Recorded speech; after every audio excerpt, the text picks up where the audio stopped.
kita harus hidup menurut roh.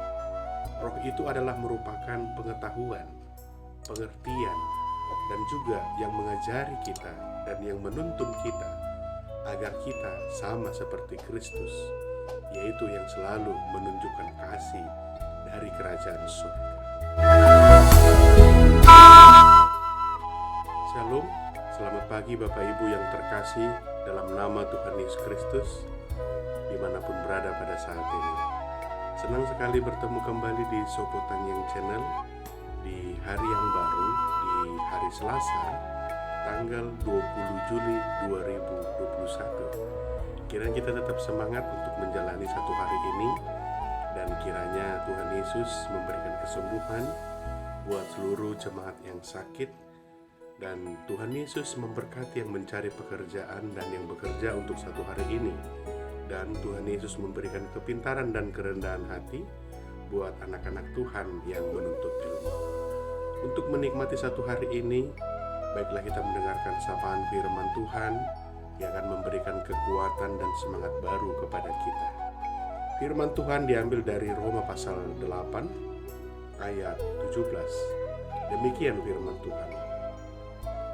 Dan jika kita adalah anak, maka kita juga adalah ahli waris. Maksudnya orang-orang yang berhak menerima janji-janji Allah yang akan menerimanya bersama-sama dengan Kristus, yaitu jika kita menderita bersama-sama dengan Dia, supaya kita juga dipermuliakan bersama-sama dengan Dia. Demikian pembacaan firman Tuhan. Hidup menurut daging atau hidup menurut roh. Itulah yang ingin diberikan kabar sukacita kepada kita pada saat ini.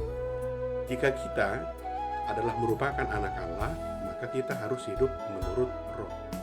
Roh itu adalah merupakan pengetahuan, pengertian, dan juga yang mengajari kita dan yang menuntun kita agar kita sama seperti Kristus, yaitu yang selalu menunjukkan kasih dari kerajaan surga.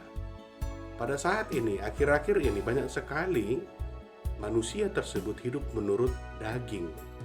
Menurut daging adalah merupakan orang-orang ataupun orang Kristen yang selalu ingin mencari kenikmatan-kenikmatan yang fana.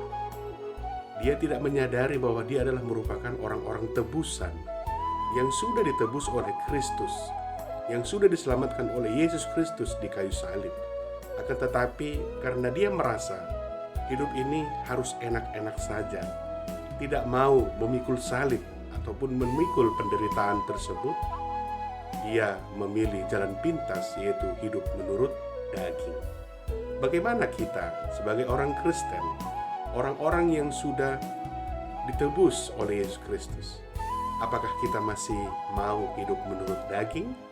Ataukah kita memilih hidup menurut roh? Tuntunan-tuntunan yang telah diajarkan oleh Yesus Kristus yang menunjukkan kita sebagai keluarga negaraan surga. Nah, kita pada saat ini jelas sekali bahwa maksudnya orang-orang yang berhak menerima janji-janji Allah. Janji Allah itu apa? Yaitu tempat ataupun kesenangan surgawi yang akan kita dapatkan jika kita mau menjadi anak-anak yang hidup menurut roh, tuntunan dari Roh Kudus tersebut. Atau sebaliknya, kita tidak mau menjadi ahli-ahli waris kerajaan surga, pilihan ada di tangan kita, yaitu hidup menurut daging atau hidup menurut roh.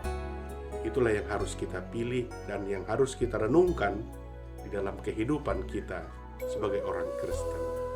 Kristen adalah pengikut Kristus, maka kita harus mau hidup menurut roh, walaupun penderitaan ada ataupun banyak di hadapan kita.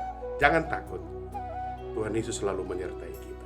Amin, kita berdoa. Terima kasih Bapa di surga, kiranya Engkau menyertai kami, memberkati kami dalam setiap aktivitas kami pada satu hari ini. Biarlah kami hidup menurut roh, yaitu hidup menurut kasih, yaitu hidup menurut ajaran dari Yesus Kristus. Ampunkan dosa kami Bapa, supaya kami naik pulau berkat-Mu. Dalam nama anak-Mu Tuhan Yesus Kristus, kami berdoa dan mengucap syukur. Amin. Selamat beraktivitas, Tuhan Yesus memberkati. Shalom.